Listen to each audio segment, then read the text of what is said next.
What if history's most famous deception has never been fully told? What if, beyond the grand legend of the Trojan Horse, lay the claustrophobia, fear, and tension of those who waited inside? We know what happened to Troy, but do we truly know what those who held the fate of a great city in their hands felt? Prepare for a journey into the very heart of an ancient myth, where every whisper could cost a life, and every breath was a test of endurance. If you appreciate deep dives into history and are ready for unforgettable discoveries, hit the like button on this video and subscribe to the channel to always stay with us. The salt spray from the Aegean had long since lost its refreshing bite, replaced by the bitter taste of 10 years of futility. 10 long, grinding years spent rotting on these sun-baked plains beneath the impenetrable walls of Troy.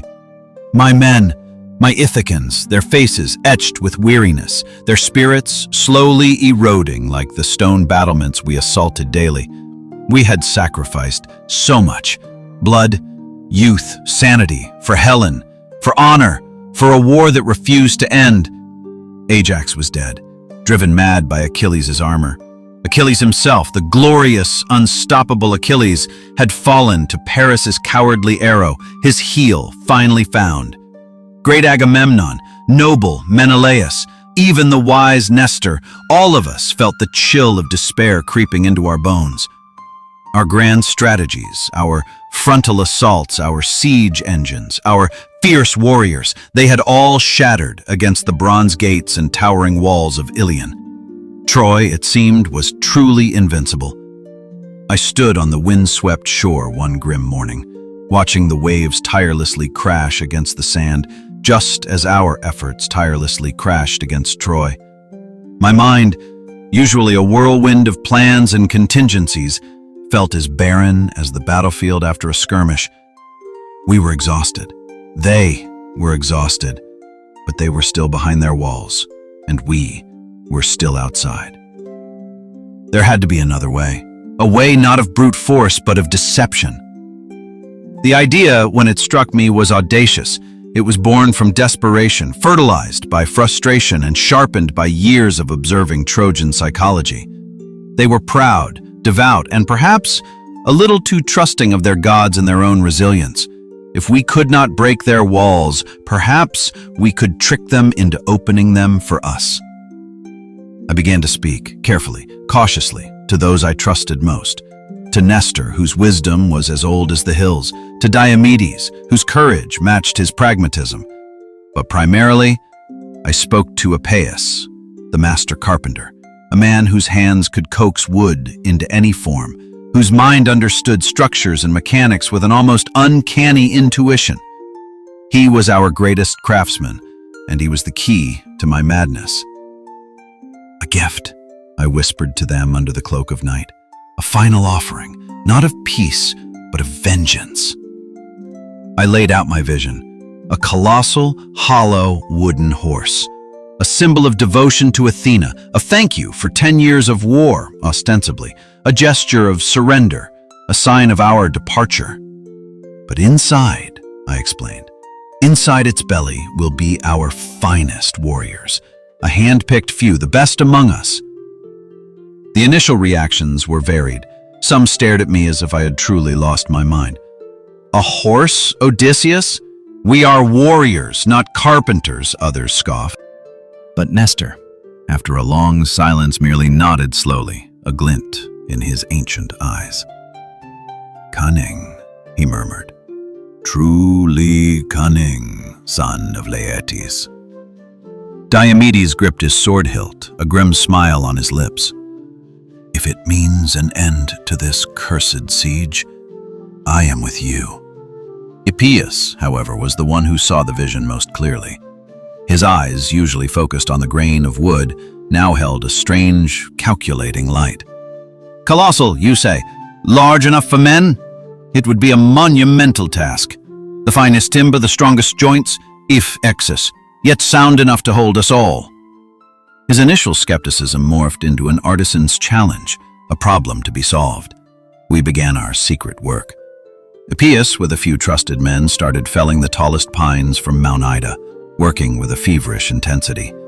The rest of the army maintained the facade of war, harassing the walls, as always, but now with a grim determination born of a final desperate hope. The sun rose and set over the Trojan plains, just as it had for a decade.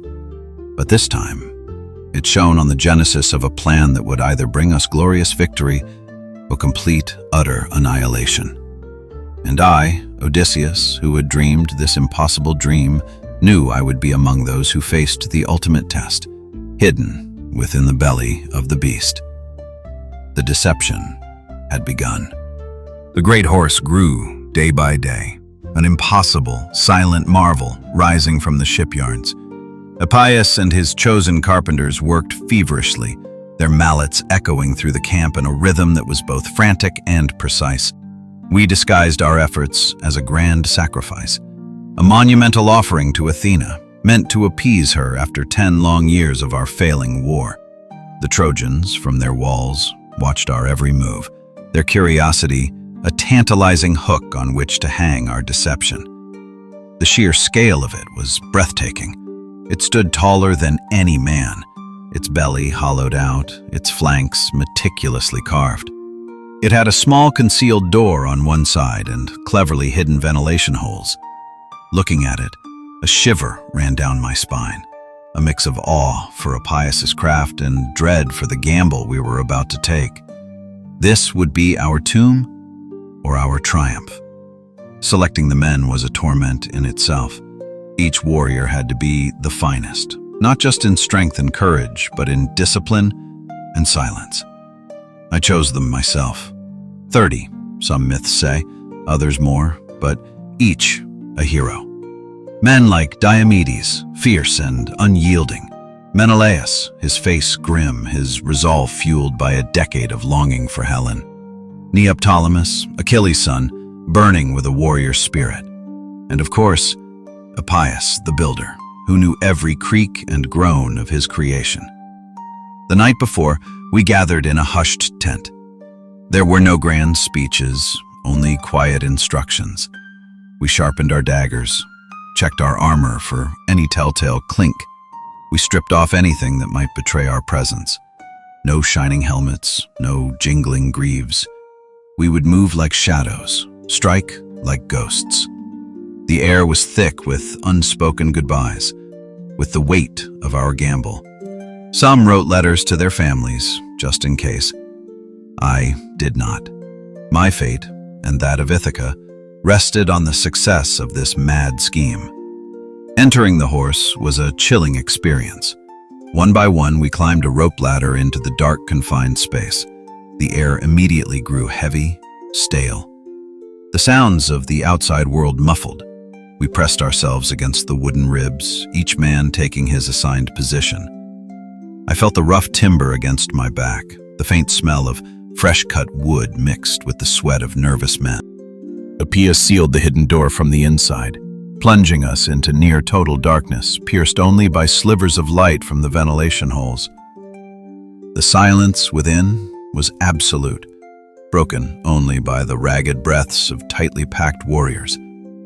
We were a living, breathing cargo, the deadliest gift Troy would ever receive. Then came the terrifying moment of movement, the distant shouts of our own men as they pulled the horse, the creak of the wooden wheels beneath us, the swaying motion. Every jostle, every lurch was amplified in our confined space. We moved towards the Trojan walls, abandoning our camp, lighting our fires to burn our tents, a final, convincing act of retreat. The sounds of our departing fleet, the distant shouts of our comrades, slowly faded. We were truly alone now, a heartbeat in the belly of a wooden beast, rolling towards the very gates we had failed to breach for so long. The sounds around us changed, no longer the familiar clamor of our camp, but the foreign, exciting din of Trojans. We heard their shouts, their curious murmurs, the distinct rumble of their heavy gates. The horse jolted, perhaps hitting something, and a collective silent gasp rippled through our ranks. We were inside their walls. The most dangerous part of our journey had just begun. All we could do now was wait and pray to Athena that our deception held. The rumble of the wooden wheels ceased with an abrupt jolt that sent a wave of silent tension through our cramped ranks. Then came the unmistakable sound, the creak and groan of the Achaean gates, the very gates that had defied us for a decade now opening for us. The air within the horse, already thick with the scent of fear and stale wood, grew heavier. I strained my ears, trying to piece together the scene outside from the muffled sounds. The Trojans were celebrating. I could hear their triumphant shouts, the distant blare of trumpets, the joyous clamor of a city convinced of its salvation. They cheered our departure, their voices ringing with relief. I imagined their faces lit up with exultation as they stared at our offering. This was the moment, the most dangerous part of our deception. Through the tiny cracks in the wood, mere pinpricks of light, I could glimpse fleeting images, glimpses of Trojan faces, of children's curious eyes, of priests in their ceremonial robes. I heard their debates, amplified by the resonant cavity of our wooden prison. "It's a gift from Athena." "No, it's a trick." "The Greeks have fled, we are safe." The arguments ebbed and flowed, a terrifying symphony of their indecision. My heart hammered against my ribs, a drumbeat in the suffocating darkness. Would they see through our ruse? Would a single skeptical voice prevail? The decisive moment came when I heard the distinct heavy thud of ropes being secured. Then the grunts and shouts of many men pulling, straining. The ground beneath us trembled. The great horse began to move again, but this time, the sounds were different. No longer the sandy beach, but the packed earth of the city streets. We were being pulled inside Troy. A wave of grim satisfaction, cold as steel, washed over me. The first hurdle was cleared. They had swallowed the bait. The journey through the city felt endless. Every jolt, every creak of the wood, every sudden stop or start sent agonizing shivers through us. We stood packed shoulder to shoulder, leg to leg, muscles cramping, thirst a burning torment. The slightest cough, the softest whisper could betray us. I could feel the tense stillness of the warriors around me, their disciplined silence a testament to their courage. I heard the delighted cries of Trojan children, perhaps touching the very wood that encased us, unknowingly petting the belly of their doom. Finally, the movement ceased altogether. The sounds outside softened, becoming the background hum of a city celebrating late into the night. We were in place, somewhere deep within their walls, likely near the temple of Athena, a fitting irony. The air grew colder, the sounds of revelry fainter, replaced by the chirping of crickets and the distant howls of dogs. The night was ours. We endured hours of this suffocating wait. Every minute stretched into an eternity. My legs ached, my eyes burned from staring into nothingness.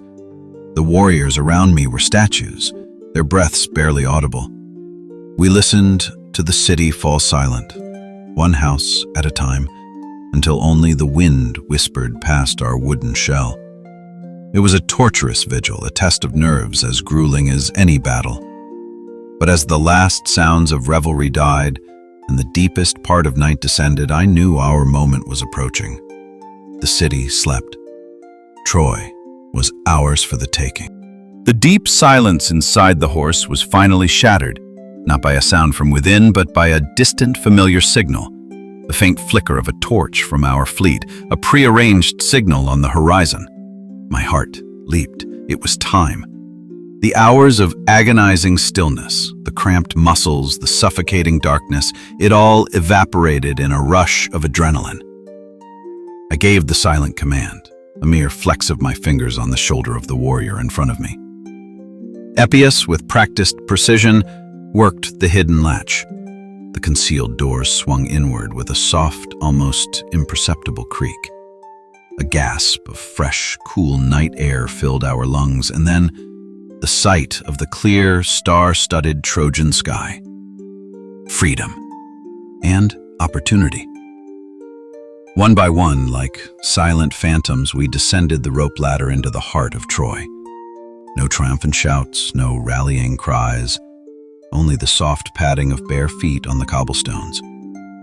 The city lay utterly still, bathed in the deceptive peace of deep sleep. We moved swiftly, silently, each man knowing his task. Some headed for the Achaean gates to throw them wide open for our returning fleet. Others made their way to the main streets, ready to intercept any patrols or alarm sounders. My own focus was clear. The unsuspecting citizens, the heart of Troy, about to be awakened by a nightmare. The first screams were distant, quickly muffled.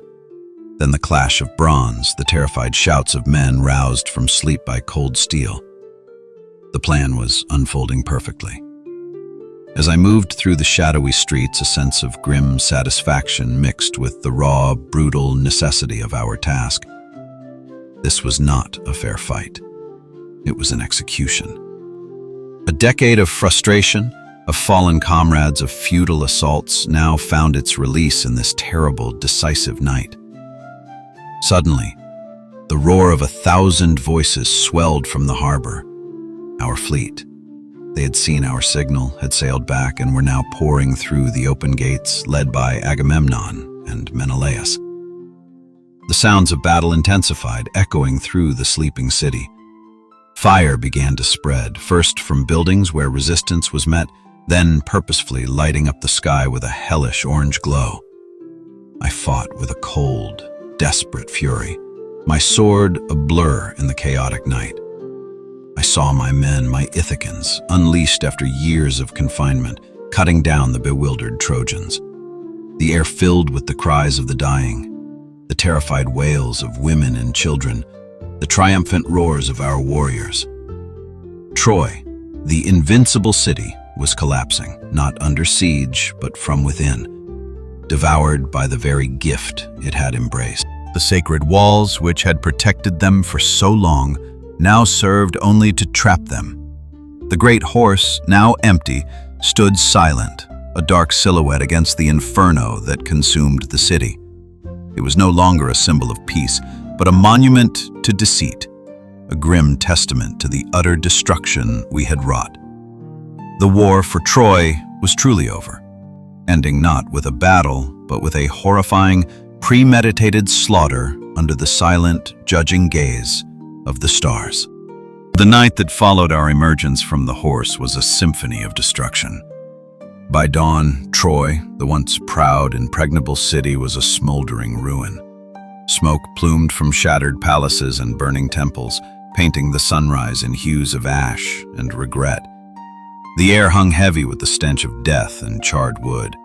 Our victory, so long sought, tasted of bitter ashes. I walked through the debris-strewn streets, my boots crunching on broken pottery and the remnants of a fallen civilization. The faces of the dead, both Trojan and Greek, stared blankly at the sky. So many lives extinguished, so much beauty laid waste, all for a single, desperate deception. The cries of surviving women and children, now enslaved, echoed from the makeshift pens, a chilling counterpoint to the distant cheers of our victorious warriors. We had achieved what a decade of open warfare could not. We had broken Troy. But the cost was immense. My own hands were stained with the blood of men I barely knew, men I had tricked into their doom. The cunning that had saved us now felt like a heavy burden on my soul. Was this true victory, or merely a different form of defeat? The Greek ships, once hiding beyond Tenedos, now filled the harbor, their sails snapping in the morning breeze.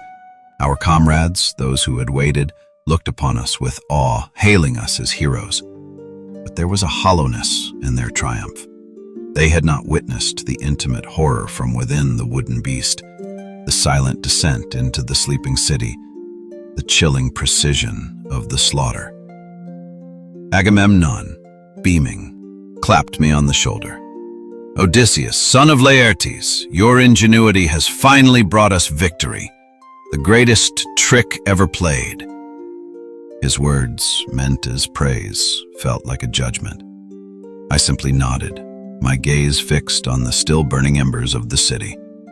Helen, the cause of it all, was reclaimed. Her face a mask of weariness. What peace could she find amidst such ruin? We began the grim task of gathering our dead, meager as their numbers were compared to the Trojans, and preparing for departure. The long journey home loomed before us, filled with its own unknown perils. This war, for all its glory and sorrow, had changed us all profoundly. The hero who had entered the wooden horse was not the same man who emerged. As I stood on the deck of my ship looking back at the diminishing silhouette of ruined Troy, a profound weariness settled upon me. The great horse, now empty, stood like a silent sentinel on the devastated plain, a grim monument to our ultimate deception. It symbolized not just the fall of a city, but the crumbling of old ideals. We had won by deceit, by breaking the sacred bonds of trust and hospitality. The gods would surely demand their due. The wind filled our sails, carrying us away from the ashes of Troy. We were finally going home. But the memories of that night, the suffocating darkness inside the beast, the silent descent, and the terrible sounds of the awakening city, those would forever haunt my dreams. A constant reminder of the cunning that saved us and the blood that stained our victory. The legacy of the Trojan horse was not just the fall of Troy, but the profound shift in the nature of heroism, forged in the crucible of absolute war and unbridled cunning.